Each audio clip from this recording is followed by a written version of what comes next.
నమ్మకంతో ఈసారి కూడా మేము విజయం సాధించినాం లడ్డు వేలం పాటలు.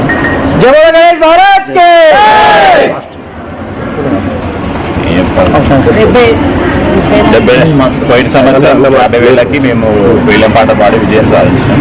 ఈసారి 74,500 పాటలకు మాకు లడ్డు.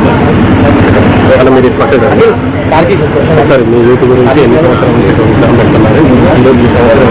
గత 13 సంవత్సరాల నుంచి పెడుతున్నామన్నా. మేము గుత్తూర్చా రాజా అంటే మేము యాక్చువల్లీ గుత్తూరు జెండా పెట్టేది, కానీ అక్కడ మాకు వెసులుబాటు లేక మళ్ళీ ఇది కూడా మాకు 2 డేస్ అయ్యే వరకు ఇక్కడే స్థాపిస్తున్నాము. గత 6 ఎప్పుడైనా కానీ లోకల్ గణపతులు ఇతర లోకల్ గణపతులు కూడా మేము ఇక్కడ ఐదులు పెట్టడం జరగలేదు. ప్రతి ఏటా చూడలేదు. గత 6 సంవత్సరాల నుంచి ముంబై నుంచే కళాకారులను తీసుకొని వచ్చి ఇక్కడ తయారు చేయించుకొని మా యొక్క విగ్రహ ప్రతిష్ట జరుగుతూ ఉన్నది. మా యొక్క కమిటీ సభ్యులు 24 మంది అన్న. ప్రతి ఒక్కరు చిన్న పెద్ద తేడా విభేదాలు ఏం లేకుండా కూడా ప్రతి ఒక్క కార్యక్రమంలో ప్రతి ఒక్క విషయాలలో కానీ ఏదైనా వర్క్స్ అసైన్ చేసినా కానీ వాళ్ళకి వర్క్స్ రిలీజ్ చేస్తూ ఉంటారు. గత 6 సంవత్సరాల కాంచి అఖిల్ రెడ్డి గారు ఈ యొక్క లడ్డు మహాప్రసాదాన్ని వాళ్ళే గెలుచుకోవడం జరుగుతున్నది. అన్న లాస్ట్ టైం 63,016 రూపాయలు తీసుకున్నారు. ఈసారి 74,016 రూపాయలు తీసుకున్నారు.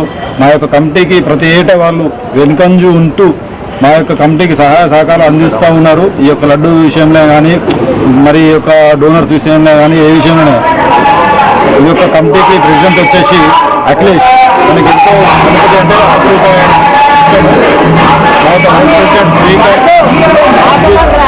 అంటే కిరణ్ అండ్ మహేష్ అండ్ వినయ్ చందు ఇంకా చాలా పేర్లు ఉన్నాయి. ఇక మీకు అన్ని గురించి బన్నా ప్రతి ఒక్క పిల్లలు ఒక 10 సంవత్సరాల కంటే పిల్లలు ఉన్నారు మన దగ్గర. ఇప్పుడు దాదాపు మేము 35-38 సంవత్సరాలు ఉన్నామన్నా. ఈ యొక్క గణపతి అనే వరకే మేము 15 రోజులు కంపెనీస్కి లీవ్స్ పెట్టుకొని వచ్చి గణపతిని ఇక్కడ ప్రతిష్ఠాపించాలి అనే ఒక ఉద్దేశంతో 9 రోజుల నుంచి పూజలు అందుకొని 9 రోజుల నుంచి పూజలు చేసి ఉపవాసాలు ఉంటూ ఈ యొక్క గణపతి యొక్క నిమజ్జనాన్ని కూడా అదే విధంగా అంటూ గ్రహంలోకి గెలుస్తామండి. అందరూ డీజేలు ఈ యొక్క గణపతి గణపతికి వారికి విద్యగా ఉంటాము, పూజలు చేస్తాము. ఆ యొక్క స్వామివారి అనుగ్రహం మాకు ప్రతి ఏటా ఉంటుంది. ప్రతి ఒక్కరికి కూడా మంచి జరుగుతుంది. ప్రతి ఒక్కరు కూడా మమ్మల్ని ఆశీర్వదించేది ఒకటే, మీ దగ్గర బాగా చేస్తారు. అన్ని వేలాది మంది వచ్చారు ఈసారి. గత సంవత్సరానికి వస్తుంది, సంవత్సరానికి 2,000 మంది అధికంగా వచ్చారు ఆ యొక్క గణపతిని చూడడానికి. ఆ యొక్క మూర్తి తయారు చేసిన అతను రాహుల్ కళాకార్, తను షాపూర్ జిల్లా థానే మండల్ ముంబై రాసి అతను.